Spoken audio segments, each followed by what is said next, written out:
এই যে শিবরাং সাগরের বুকে আইছি আমরা। এই যে পাহাড়ে আইছি, টুপি নিছি। এই যে দেখা একজন টুপি, কি মিষ্টির ফল আচ্ছা দেখা যে খাইবে নিছি আমরা। এই জায়গাটা বিরাট ভালো লাগলো, এই জায়গাটা শিবরাং সাগরের পাহাড়টা বুঝছো না, এই সুন্দর পাহাড়। হ্যাঁ আমার লাইভে তো আমার জীবনে দেখি নাই পাহাড়টা। হ্যাঁ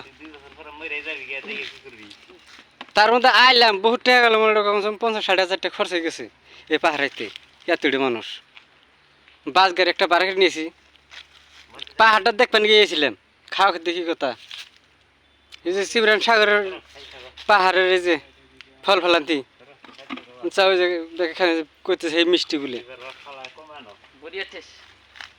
ওই যে আগে চাষা আছে একটা, ওই যে পাহাড় ঘুরে ঘুরে দেখবা নিছে। হ্যাঁ পাহাড়টা সুন্দর নাকি?